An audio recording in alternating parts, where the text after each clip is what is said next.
नमस्कार विद्यार्थियों, आज हम बात करने वाले हैं चारों वेदों के पदपाठकार कौन हैं। तो पहले तो पदपाठ क्या है ये समझो। हमने देखा था कि एक तो होता है विकृति पाठ, जो वैदिक मंत्र हैं उनका एक तो विकृति पाठ होता है, एक होता है प्रकृति पाठ। जो विकृति पाठ है उसका उद्देश्य तो होता है वैदिक मंत्रों को अपने मूल रूप में संरक्षित रखना, लेकिन जो प्रकृति पाठ है वो सिर्फ वैदिक मंत्रों को पढ़ने, उनके उच्चारण के उद्देश्य से ही होते हैं। तो ये जो प्रकृति पाठ है वो 3 प्रकार का होता है, संहिता पाठ, पद पाठ और क्रम पाठ है।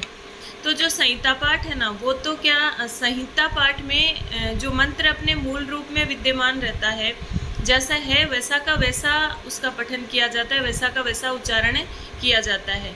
लेकिन पद पाठ में प्रत्येक पद को पृथक पृथक करके पढ़ा जाता है, या जहाँ पर कोई संधि वगैरह हो तो वो भी किया जाता है, और प्रत्येक पद को अलग अलग करके पढ़ा जाता है। तो वैदिक मंत्रों के, वेदों के जो पदपाठकार हैं उनमें से भी प्रश्न पूछ लिया जाता है कि भाई किस वेद का पदपाठ किस आचार्य ने किया। तो जो ऋग्वेद है उसके पदपाठकार हैं आचार्य शाकल्य, ठीक है, आचार्य शाकल्य। और आचार्य शाकल्य ऋग्वेद के प्रथम शाखा प्रवर्तक भी कहे जाते हैं। क्यों कहे जाते हैं? क्योंकि इन्होंने ही तो ऋग्वेद की शाकल शाखा का प्रवर्तन किया है। तो आचार्य शाकल्य ऋग्वेद के प्रथम पदपाठकार हुए, यानी ऋग्वेद के पदपाठकार हुए। इसके अलावा जो शाकल्य हैं वो शुक्ल यजुर्वेद के भी पदपाठकार हैं, ठीक है। तो ऋग्वेद के पदपाठकार हुए आचार्य शाकल्य, और आचार्य शाकल्य के अलावा एक आचार्य रावण हैं, उन्होंने भी ऋग्वेद का पदपाठ किया है। तो ऋग्वेद के 2 पदपाठकार हुए, कौन कौन? आचार्य शाकल्य और आचार्य रावण। ये रावण अलग है, वो वाले रावण नहीं, ठीक है। शाकल्य और रावण ऋग्वेद के पदपाठकार हुए।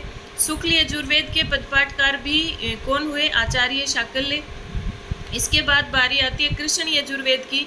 तो कृष्ण यजुर्वेद के तैत्तिरीय संहिता के पदपाठकार हैं आचार्य आत्रेय। और फिर बचा सामवेद। तो सामवेद के जो पदपाठकार हैं वो कौन है? आचार्य गार्गे, ठीक है। अथर्ववेद के कोई पदपाठकार नहीं है। तो आचार्य शाकल्य और रावण ऋग्वेद के पदपाठकार हुए। आचार्य जो मतलब अपने आचार्य गार्गे हैं वो सामवेद के पदपाठकार हुए, और कृष्ण यजुर्वेद के जो पदपाठकार हैं उनका नाम है आत्रेय, ठीक है। धन्यवाद।